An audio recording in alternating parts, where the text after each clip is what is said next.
Okay, PSA, Palmetto State Armory, AK47. This is a build I put together based on one of their Generation 1 build kits. I bought the red wood handguard kit that it came with, or came with the red wood. I wanted that because I like wood on an AK. I'm not a big polymer fan on AKs. There's nothing wrong with them, and realistically, you could do the polymer kit, at least when I got this anyway, about $60 or $70 cheaper than you could with the wood kit. But it is pretty nice wood. The camera's probably not going to catch it too well, but you can see there, it's pretty nice wood grain. It's nothing special. It's got a nice satin, almost, it's not glossy, but it's a satinous, kind of a satin sheen to it. The wood grip, and then the buttstock. Now the buttstock, might not be able to tell on video, but it's not quite the same shade of red as the rest of the wood. The buttstock almost has more of a light red sheen to it, whereas the pistol grip and the handguards is more of a deeper red. But anyway, that's the red wood kit. The AK itself, I believe it's 4140 steel on the barrel. It's a US made barrel, US made receiver. I think from what I can tell from their website, a lot of the smaller parts are not 922R compliant, so I take that to mean that they're not US made. But I'm sure the handguards and the furniture kit's all US, so I'm sure it's all compliant. But anyway, go over some more stuff here. The cleaning rod did not come with it. I just thought it looked silly without one, so I put one in there that I had. It does have a bayonet lug. It has a cast trunnions. The rifle, the front trunnion and the rear trunnion are both cast. I've not had any issues with them, but I know a lot of diehard AK guys think they should be forged, or say they should be forged. That's a debate I'm not going to get into. I'm sure it's cheaper to do cast. I don't know, but mine's not had any problems in that regard. Now, putting this gun together, I did have some issues, and I'll throw in some video, right around in here to show some of that. I'm not going to do a whole video on putting it together, but I did have to do some fitting. The website did say that you'd have to do some fitting, and I'll show you where I had to do that. This is the gun as it came. I have changed out. I prefer the smooth top AK top covers, so I just put this one back on for the video, but this is the one that comes with it. This did not come with it. Let me point that out. I can't remember what brand this is, but it's just a rear sling adapter for single point sling.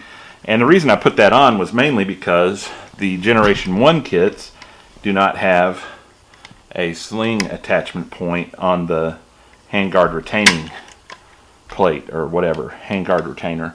So that's not on there. So I needed some way to put a sling on it.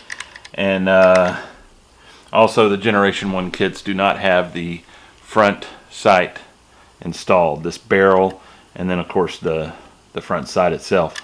And that was a pain in the ass. That was probably the hardest, longest part it took me to get this thing together. But anyway, let me take it apart here and show you some of the internals. The top cover was another part that was hard for me to get on and off. As you can see, I'm having a little... Alright.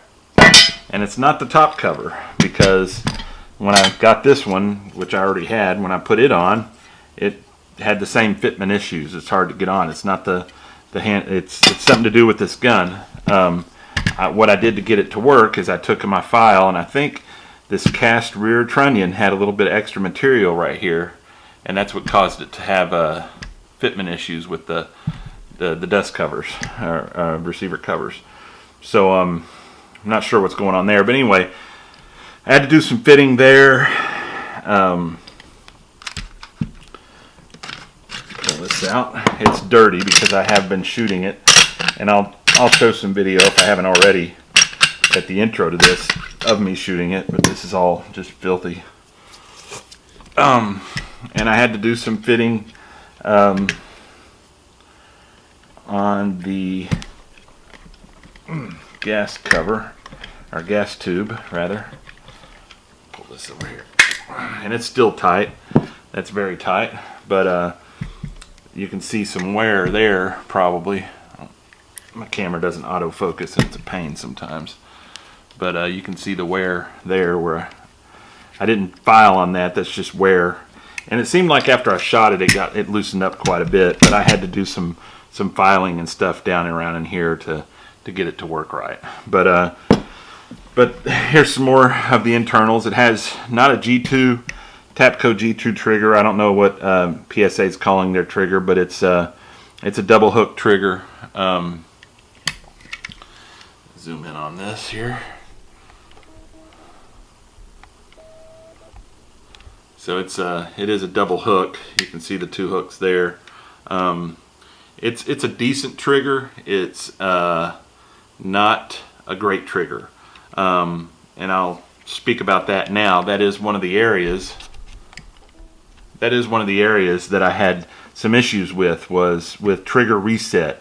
Whenever I would shoot the gun, or let me put all this back together real quick and I'll show you.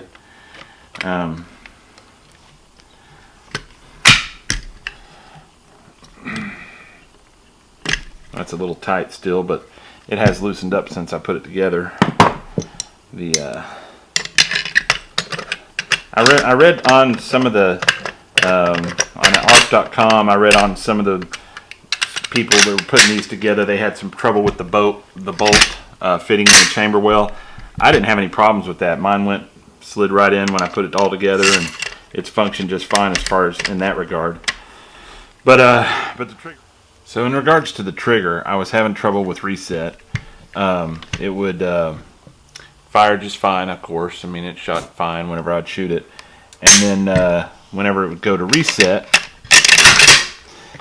it wouldn't click back up. It wouldn't reset. I took the trigger back apart. I checked the, I did some looking on, on the internet, and found some solutions for people who are having this problem. And they were talking about the springs not being set properly on the trigger, but I wasn't having that problem. They weren't moving or anything. So I took the trigger back apart. I polished some of the surfaces on the disconnect part and on the trigger itself that spins on the axis pin, and that seemed to help. And I've run roughly 400 rounds through it now, maybe 450, and it seems to be a lot better. But I'm still just not real happy with it. Just the other day when I had it out, the last time I had it out, I still got it occasionally. Not like I was getting it quite a bit, but I was still getting it a little bit. But another reason why I think I was still getting some is I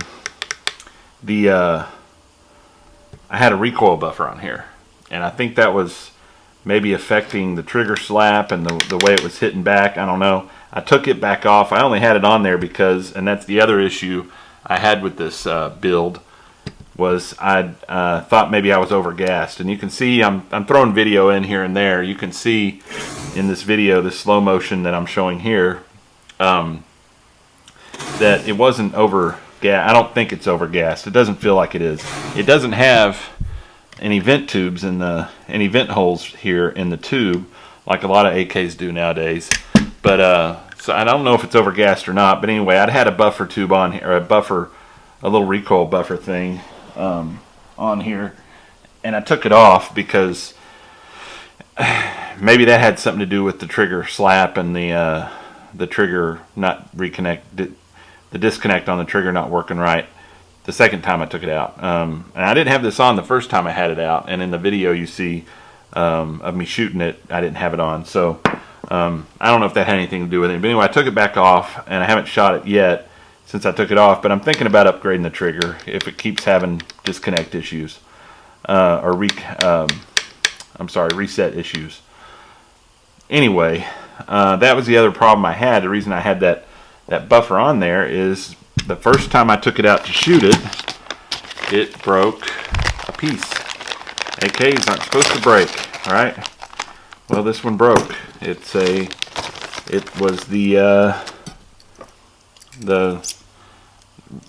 whatever you call it, and PSA calls it the action spring assembly. They sent me another one. You know, PSA warranties all their stuff, guarantees all their stuff or whatever. But you can see it's a telescoping style as opposed to the two kind of wire hanger type that connect in the middle that slides back and forth. But this is a telescoping style, and this broke off of the base. It's that simple. I maybe shot 3 or 4, maybe 2 or 3 mags through it, maybe more, and it broke. I'm not sure what the problem was there. Like I said, I don't know if it was overgassed and it was putting extra pressure on this. Broke. And I emailed PSA and they sent me a brand new one, and that's what this one is here. It's one of theirs also. If it breaks again, I'm probably just going to put an old style action spring, recoil spring assembly in it. This one seems okay though. I put about, I don't know, 300 or 400. Well, I've got about 450 through the gun total, and most of them I put in after this new one, so it seems to be okay for now. But again, I had that recoil buffer on there, so I don't know if that made any difference. But anyway, those were really the only problems I've had with this build, or with this gun, was the which you shouldn't have, granted, with an AK. This broke, and then of course I was having some reset issues on the trigger. May end up replacing the trigger eventually. Anyway, the fit on the gun, the fit and finish on the gun is pretty good. You can see it's actually pretty dirty right now, but the metal finish on it's pretty good. It's I'm not sure what it is, melanite or a nitride finish, but it looks really good. It's got the side rail bracket on it, and I haven't really messed with that much. I had a cheap scope thing I put on there, and it didn't work good. But the the finish on the gun comes with your standard left-hand thread AK47 slant muzzle brake. As far as looks, I think the gun looks nice. It's got, like I said, nice finish. The only real problems I had, of course, were the recoil spring and the other thing. But there's the bolt carrier and the bolt. Like I said, it's filthy, but it all looks, standard fair AK stuff. It all functions well. No problems with it shooting other than the spring and the reset on the trigger. But I tried several different mags in it, every different mag I own, and not had any trouble with the magazines. They all clicked in fine, ejected fine, functioned fine. I've tried, let's see what all I shot through it. These cheap, just, European steel AK mags. I've got several of these. I don't know if they're Romanian. I'm not sure.